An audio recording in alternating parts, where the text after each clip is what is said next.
Good afternoon, everyone.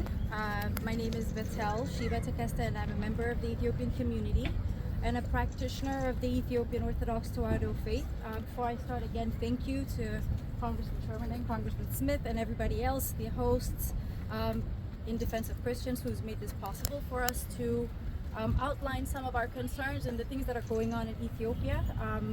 Not pleased, but grateful that we're here to listen to and share other communities and what's happening with the Christian communities in Armenia, in Nigeria, and elsewhere. And Ethiopia is a very similar case. I'm trying to keep everything very brief, so I'll start with this.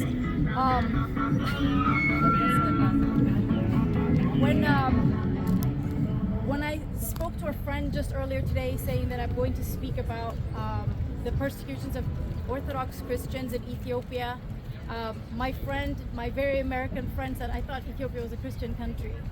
And that just kind of speaks to how ignorant a lot of us are, a lot of people are about what things are happening when we see different headlines and other political jargon being placed on headlines about the country and what's going on. And Ethiopia's persecution of Orthodox Christians has been going on for decades, and it's very alarming that most people are not informed about what's happening. And just recently, a month and a half ago, 577 people were killed in one day in a bombing of a monastery, and it received no news.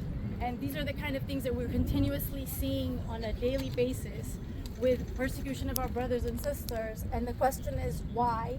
Why is this happening? Why aren't we getting any acknowledgement? Why isn't there any policy that's coming out of the Biden administration or any international, any government, any institution to address this? And the simple fact is, false information is being put out there, and the different tags are given, and people are just not well informed. But what's happening is grave. What's happening is hundreds of thousands. 44% of Ethiopia's 120 plus million people are of the Orthodox faith. Churches have been burned, priests have been killed. In February of this year, thousands were arrested for wearing black to protest what was happening to our church.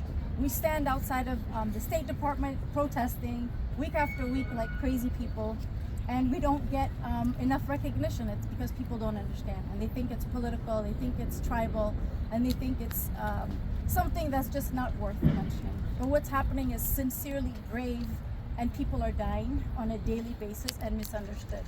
And the last, one thing, if I could at least, compel all of you to Google, research, and find out and be a voice to this, to what we're advocating for, is understand that Ethiopia established Christianity in the 4th century. It's one of the first regions in the world to establish Christianity. Christianity was the state religion since then until the overthrow of Emperor Haile Selassie in 1974.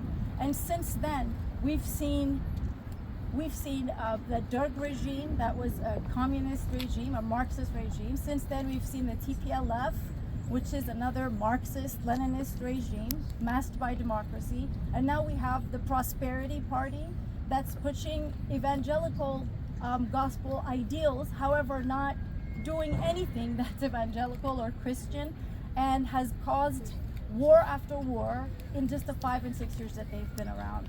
And all the while, Christians are being persecuted, arrested, priests are being massacred, beheaded, and this is happening in increasing, alarming frequency.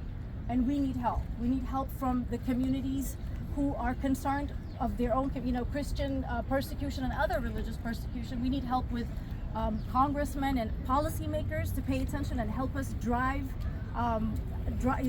make sure that the government is being held accountable and not getting any incentives and money and donations from the American government, from American taxpayers, until all of these things cease. But at the very, very least, we need the recognition and the acknowledgement so that people are recognizing what's happening and boldly help us advocate for it.